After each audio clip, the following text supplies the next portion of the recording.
जितना भी निर्माण हुआ है उस निर्माण के पीछे मनुष्य का विचार रहा है। साधारण सी बात है, आप लोग विचार करेंगे, जब आप घर बनाते हैं, है ना, जब आप घर बनाते हैं तो घर बनाने के पहले कई बार सोचते हैं कि घर कहाँ पर बनाऊं, कितने कमरे का बनाऊं, कहाँ पर बैठक हो, कहाँ पर किचन हो, कहाँ पर हमारा संडास हो, है ना। इस पर बारंबार विचार किया जाता है कि हमारा घर कैसा हो। मन में एक मानसिक नक्शा तैयार होता है, फिर कागज पर नक्शा तैयार होता है, अपने रिश्तेदार आते हैं उनको दिखाते हैं, और इंजीनियर आता है उसको दिखाते हैं। सबके तरफ से जब संतुलन बैठता है तो उसके आधार पर हम अपने घर का निर्माण करते हैं। तो यहाँ मूल क्या है? अपना विचार। जैसे हम विचार किए होते हैं उसी विचार के आधार पर हमारे घर का निर्माण होता है। एक समय था जब हमारे ऋषि मुनि तालपत्र पर लिखते थे और उसमें पेन का निर्माण नहीं हुआ था। एक कलम होता था, अलग से दवात होता था, तो उसमें डुबा करके तब कागज पर, उस तालपत्र पर लिखा जाता था। तो होता ये था कि कभी वो पेन सूख जाता था, कभी मोटा हो जाता था, कभी दवात के गिरने का डर होता था। तो लोगों के मन में ये विचार आया, जो पेन का आविष्कारक है उसके मन में ये विचार आया होगा कि काश इस दवात को, शाही को पेन में डाल दिया जाए तो कैसा रहेगा। फिर विचार के आधार पर एक फाउंटेन पेन का निर्माण हुआ, फिर उसके बाद डॉट पेन का निर्माण हुआ। ऐसे ही जितने भी आविष्कार हैं, हम जो माइक लिए हैं, बोल रहे हैं, वो भी किसी के विचार का ही परिणाम है। एक व्यक्ति सामान्य ढंग से बोले तो बहुतों को अपनी आवाज नहीं पहुंचा पाएगा, लेकिन एक लाउड स्पीकर लगाया जाता है और पूरे गांव के लोग सुनते हैं, यहाँ तक कि दूसरे गांव तक आवाज जाती है। तो इसका निर्माण किसने किया? मनुष्य ने किया, लेकिन इस निर्माण के पीछे उनका विचार था। ठीक ऐसे ही जितना भी आविष्कार हुआ है, चाहे वो हवाई जहाज का निर्माण हो, ट्रेन का निर्माण हुआ हो, एक्सरे मशीन का निर्माण हुआ हो, दुनिया की जितनी आधुनिक चीजें हैं उन सब के निर्माण के पीछे मनुष्य का विचार रहा है। मनुष्य के विचार ने उसके निर्माण में सहयोग किया। ठीक ऐसे ही इस जीवन निर्माण में भी हमारा विचार है वो काम करता है। हमारा जीवन कैसा होता है? देखते हैं, किसी का चेहरा मुस्कुराता हुआ रहता है और किसी का चेहरा है फुलाया हुआ रहता है। अब लगता है हमेशा वो गुस्सा में है ना। तो इसका निर्माण किसने किया? हमने किया। क्या तो पूर्व संस्कार के वश ऐसा हमने रूप लेकर के आया, या तो फिर वर्तमान में वर्तमान का हमारा विचार भी महत्वपूर्ण होता है। हमारा वर्तमान का विचार हमारे जीवन निर्माण में सहयोग करता है। कहते हैं कि हमारा जीवन ठीक उसी प्रकार से आगे चलता है जैसे नाव है नदी में। नाव को दिशा देती है पतवार, सही बात है। नाव को आगे कौन ले जाता है?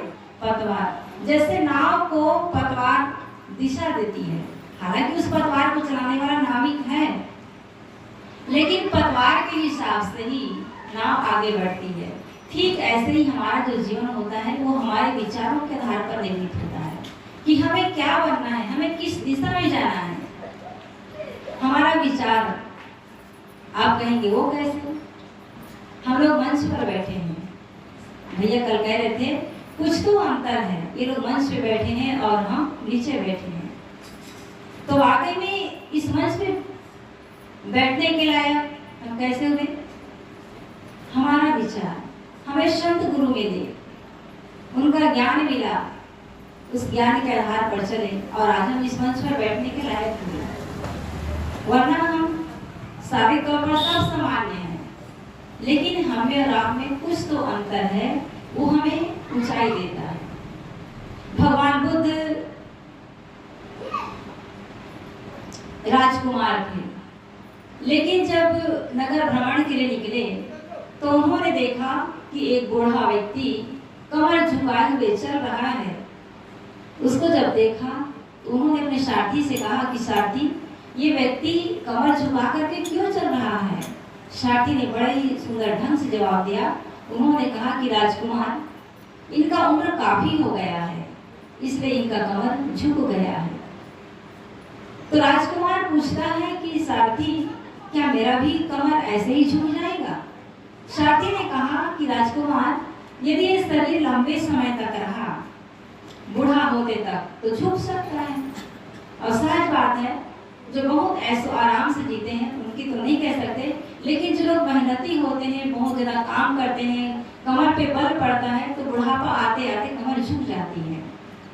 तो जैसे सारथी ने कहा कि राजकुमार, यदि शरीर लंबा समय तक रहा, बूढ़ा होते तक, तो कमर झुक सकता है।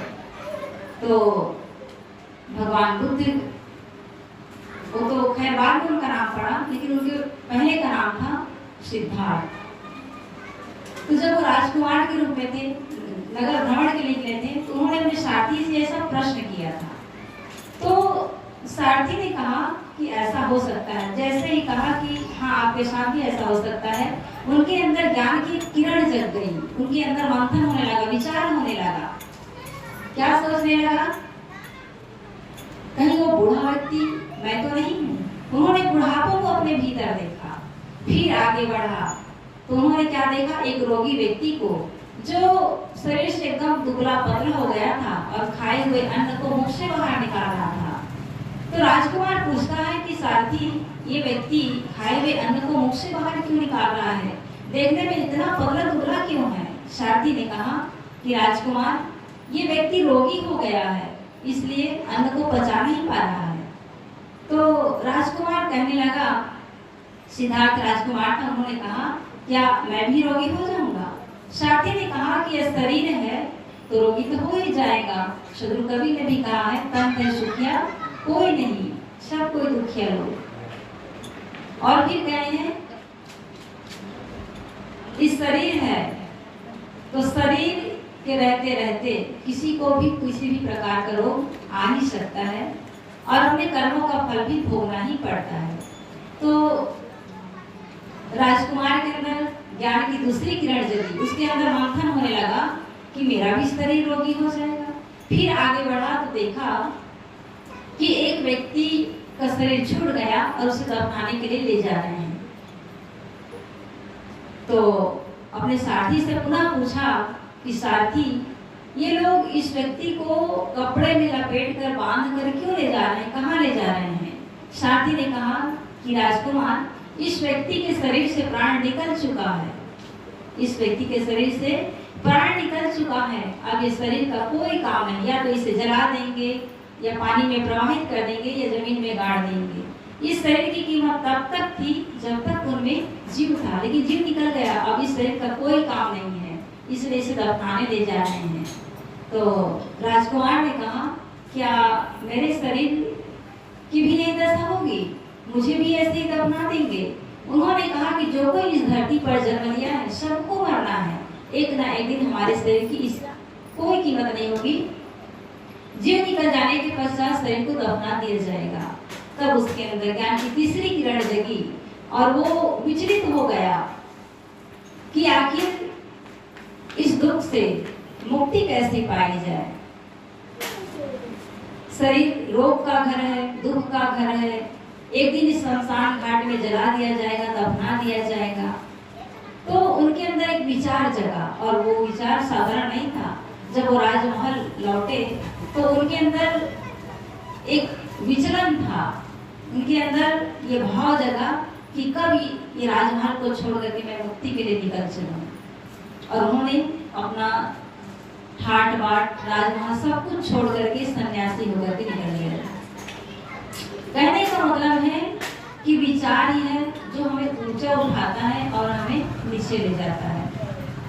विचार के कारण से ही लोग संत भी बनते हैं और चोर भी बनते हैं। आप कहेंगे वो कैसे? यदि हमारा विचार कह रहा है कोई वस्तु उठा लो, कौन जानता है, तो आप चोर हो गए। और वैसे यदि लगातार करते रहे तो बहुत बड़े चोर हो जाएंगे। और आपके अंदर यदि कोई सात्विक गुण आ गया, आपके अंदर कोई सात्विक गुण आ गया तो आप संत भी हो सकते हैं। कहते हैं कि एक बार एक सेठ था, तो वो सेठ भेड़ को पाल रखे थे, उनके पास हजारों की भेड़, तो उसमें कई नौकर चाकर भी थे। तो एक व्यक्ति के मन में आया कि यहाँ 1000 भेड़ है और 1000 भेड़ में से यदि एक भेड़ को चुरा लिया जाए तो सेठ को पता कैसे चलेगा। एक व्यक्ति के मन का विचार देखिए। एक व्यक्ति के मन में विचार आया और अपने साथी से कहने लगे, दूसरे व्यक्ति से कहा कि यदि हम मिलकर के भेड़ों को चुरा लें तो कैसे रहेगा, आखिर 1000 भेड़ है, इसमें सेठ को पता कैसे चलेगा। दूसरे ने उनका सहयोग किया, उन्होंने कहा बात तो सही है, 1000 भेड़ में यदि एक भेड़ की चोरी हो जाए सेठ को पता भी नहीं चलेगा और हमको आमदनी हो जाएगी। तो उन दोनों ने मिलकर के भेड़ को चुरा लिए और किसी के पास बेच दिए। जब बेच दिया गया कुछ दिन के बाद सेठ को पता चल गया कि हमारे भेड़ में से एक भेड़ गायब है, उनकी चोरी हो गई है। अब खोज किया गया कि इस भेड़ की चोरी करने वाला कौन है। दोनों पकड़े गए। अब जब पकड़े गए तो उनके लिए न्याय होना था, उनको ले गए राजा के पास। पहले राजा होता था न्याय के लिए, तो राजा के पास ले गए। तो राजा बड़ा ही अच्छा आदमी था, विवेकी था। उन्होंने विचार किया यदि भेड़ चोर के बदले इस भेड़ चोर को यदि सजा दी जाती है मौत की, तो मौत तो एक ही बार में आ जाएगी, सुधार का कोई अवसर नहीं रहेगा। तो सोचे कि कुछ ऐसा दंड देना चाहिए कि ये जीवन को सुधार भी सके, लोगों को प्रेरणा भी मिल सके। तो हुआ क्या, उन्होंने बड़ा विचार पूर्वक कहा कि देखो ये भेड़ चोर है, और भेड़ को इंग्लिश में कहा जाता है शीप थीफ, भेड़ को कहा जाता है शीप और चोर कहा जाता है थीफ। तो सोचे कि भेड़ चोर है यानी कि शीप थीफ है, तो कहे कि इनका शार्ट नेम एसटी होता है, तो इन दोनों के माथे पर लिखवा दिया जाए एसटी। और वो पेन से नहीं लिखा गया, इससे लिखा गया तो जो गोदना बोलते हैं ना मशीन से, वैसे दोनों के माथे पे लिखा दिया गया एसटी। तो एसटी लिखा दिया गया और वो दोनों जहाँ जाते सबको पता चल जाता। लोग अपनी दरवाजा बंद कर लेते, कहे अरे दरवाजा बंद करो, एसटी आ रहे हैं, एसटी आ रहे हैं, यानी कि शीप थीफ आ रहे हैं, भेड़ चोर आ रहे हैं। तो जहाँ भी जाते लोग वही कहते। अब सुनते सुनते स्वाभाविक सी बात है, मन में एक नकारात्मक भावना कि लोग मुझे इस दृष्टि से देखते हैं, मैंने एक भेड़ क्या चोरी की, लोग मेरा अपमान कर रहे हैं, तिरस्कार कर रहे हैं, ऐसे जीवन से तो बेहतर है मर जाना। एक व्यक्ति सोच रहा है कि ऐसे जीवन से तो बेहतर है कि मर जाना चाहिए, ऐसा अपमान भरा जीवन किस काम का। तो दो में से एक व्यक्ति था, उसको ये बात सहन नहीं हुआ, क्योंकि जिधर जाते सब कहते कि शीप थीफ आ रहे हैं, भेड़ चोर आ रहे हैं। सुनते सुनते उनका कान पक गया और उन्हें फांसी लगा करके मर गया। वो तो मर गया, लेकिन दूसरा उनका साथी था, वो सोचने लगा कि यदि मैं भी मर जाऊंगा तो लोग 2 दिन ही याद करेंगे, कहेंगे शीप थीफ मर गया। लेकिन यदि मैं अच्छा काम करता हूँ तो हो सकता है कि मेरा नाम सदा के लिए हो जाए। अब देखिए उनका विचार कैसे काम कर रहा है। एक साथी जिन्होंने ग्लानि में आकर के अपना शरीर त्याग दिया, लेकिन दूसरा व्यक्ति सोच रहा है कि नहीं मैं मरूंगा नहीं, मर गया तो लोग 2 दिन याद करेंगे, भूल जाएंगे कि भेड़ चोरी किया था, भेड़ की चोरी किया था। लेकिन मैं अच्छा काम करूं तो हो सकता है कि मेरा नाम सदा के लिए इस दुनिया में हो जाए।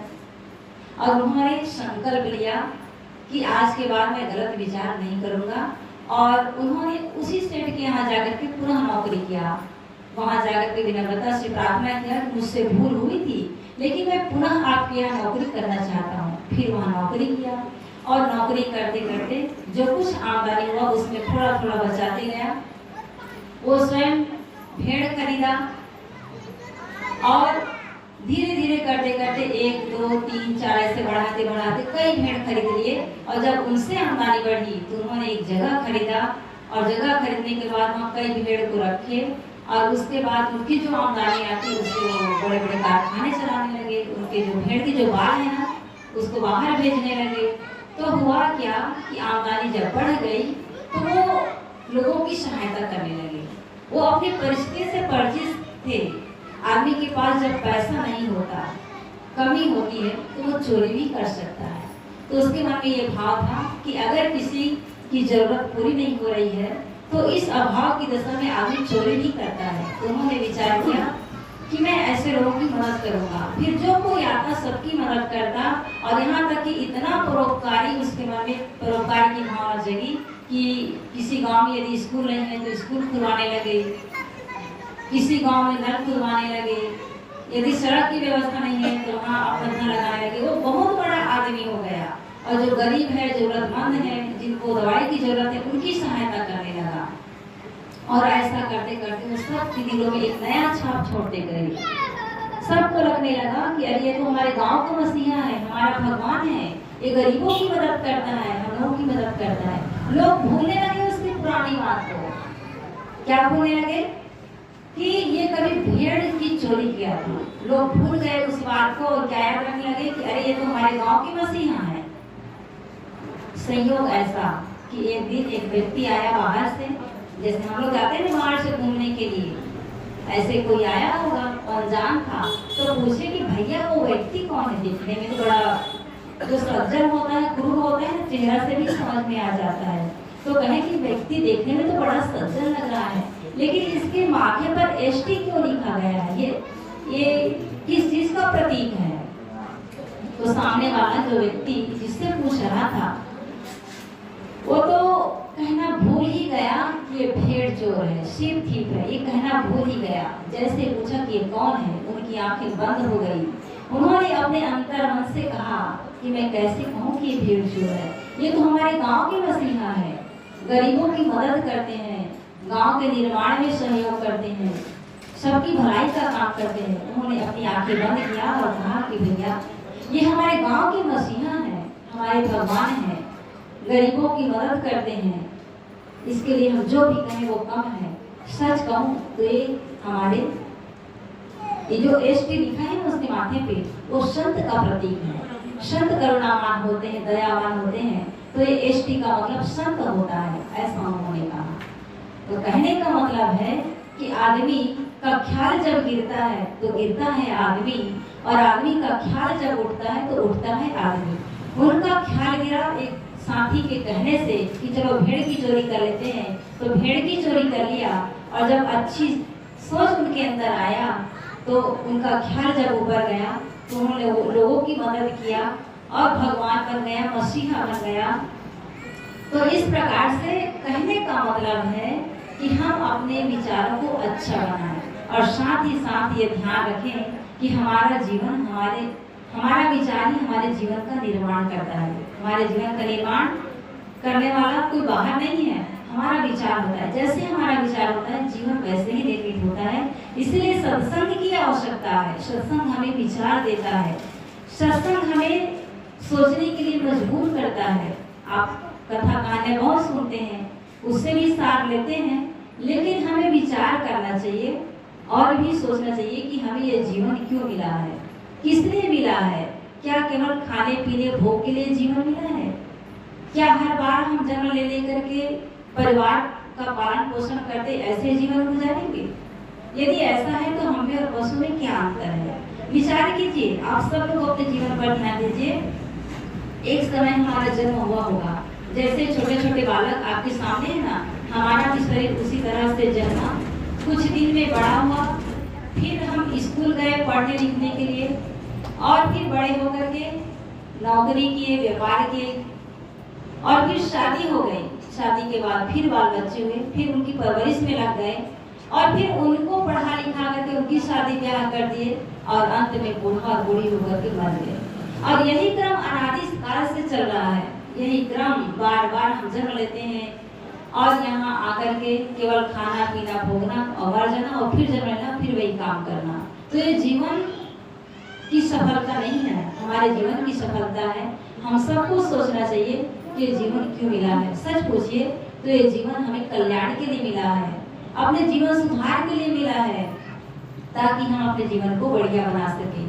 तो मैं साधारण छोटी सी बात कही कि जैसे दुनिया में जितने भी विकास हुए हैं, हमारे विचार ही उनके निर्माण में सहयोगी हुए हैं, विचारों के आधार पर ही उनका निर्माण हुआ है। ऐसे ही हमारे जीवन का निर्माण भी हमारे विचारों से होता है। यदि हम चाहें तो अच्छा व्यक्ति बन सकते हैं, यदि हम चाहें तो बुरा भी हो सकते हैं, लेकिन अच्छा और बुरा बनने में हमारा विचार काम करता है। इसलिए विचारों पर ध्यान देना चाहिए, विचारों पर जोर देना चाहिए कि मेरा विचार कैसा है, और इस विचारों को बताने वाला हो कि ना हो, हम स्वयं से पूछें कि मेरा विचार कैसा है। क्या सबके लिए बढ़िया भावना रखता है, सबकी उन्नति की बात सोचता है, समृद्धि की बात सोचता है, कि दूसरों के लिए अवनति की बात सोचता है ना, गलत बात सोचता है? ये सब देखते रहें इन विचारों के आधार पर हमारा जीवन निर्मित होता है।